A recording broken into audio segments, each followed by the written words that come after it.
টি-20 বিশ্বকাপের প্রথম আসরে খুব কাছে গিয়েও দক্ষিণ আফ্রিকার জায়গা হয়নি ফাইনালের মঞ্চে। ২০০৯ সালে ক্যাপ্টেন স্মিথের নেতৃত্বে hard hitter mark voucher, mister 360 degree খ্যাত এবি ডিভিলিয়ার্সদের স্বপ্নভঙ্গ হয় পাকিস্তানের কাছে। ওয়ানডে বিশ্বকাপের সেমির মঞ্চেও প্রোটিয়াদের একাধিকবার সঙ্গী হয়েছে হতাশা। তীরে এসে বারবার তরি ডোবানোর সিদ্ধহস্তে দলটার নিকনেম হয়ে গেছে জোকার্স।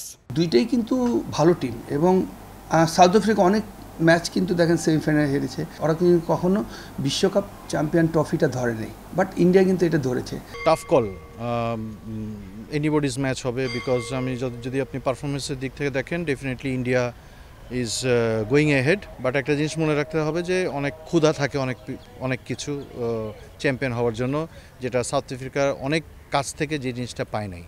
তবে এবার সুযোগ এসেছে সে তকমা ঘোচানোর। রবার্ট ব্রুসের মতো অষ্টম চেষ্টায় সেমির বাধা পেরিয়েছে। এবার শিরোপা জিতে ইতিহাস গড়ার অপেক্ষা। তবে পরিকল্পনার বাস্তবায়নে পথের কাটা শক্তিশালী টিম ইন্ডিয়া। সামর্থ্যের বিচারে প্রায় সমান দুপক্ষ, তাই ম্যাচের পাল্লা হেলতে পারে যে কোনো দিকেই।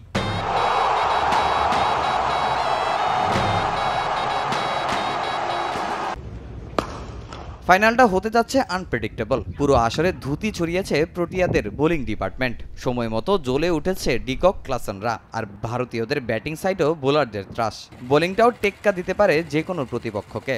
দুইটা টিমই কিন্তু সুপার ক্রিকেট খেলে আসছে, বাট তারপরে আমি এগিয়ে রাখবো ইন্ডিয়াকে। বিকজ ইন্ডিয়াকে এগিয়ে রাখবো এই কারণ ওরা 11 নম্বর পর্যন্ত ব্যাটসম্যান।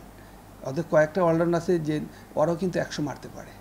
আমি মনে করি ওইটা, বাট বোলিংয়ের দিক দিয়ে বলবো যে সাউথ আফ্রিকা এবং ইন্ডিয়াতে কোনোটা কম না। কারণ ওদের ফাস্ট বোলার যেরকম ভালো, এরকম ইন্ডিয়ার ফাস্ট বোলার ভালো। যেরকম ওদের স্পিনারও ভালো, ইন্ডিয়ার স্পিনারও ভালো। বাট ইন্ডিয়া একদিক দেখি ব্যাটিংয়ে অনেক স্ট্রং। সাউথ আফ্রিকা এরকম আমি মনে করি অনেক লাকি, বাট তারপর দেখেন যদি লাকিটা ওদের ফেভার করে, দেখা যাচ্ছে হতে পারে চ্যাম্পিয়ন হতে পারে। তবে ম্যাচের আগে দু দলেরই চিন্তার কারণ বার্বাডোসের বিরসিক বৃষ্টি। ম্যাচে বড় ফ্যাক্টর হতে পারে টস। বৃষ্টি এখানে একটা বড় ফ্যাক্টর হবে। এখানে টসটা যদি মনে করেন যে তার আগের দিন যদি বৃষ্টি হয়ে থাকে, যদি ময়েশ্চার যদি উপরের দিকে থাকে, তাহলে টসে জিতে ফিল্ডিংটাই সব থেকে বেশি করাটা হবে। বিকজ যত কম রানে আপনি আউট করতে পারবেন, তত better chance to get achieve the results. দীর্ঘদিন ধরেই একটা ট্রফির স্বপ্ন ভারত দক্ষিণ আফ্রিকার। এখন দেখার অপেক্ষায় বার্বাডোসে ভারতের দ্বিতীয় নাকি নিজেদের মেইডেন শিরোপা শোকেজে তুলবে প্রোটিয়ারা। তামিম হোসেন, সময় সংবাদ, ঢাকা।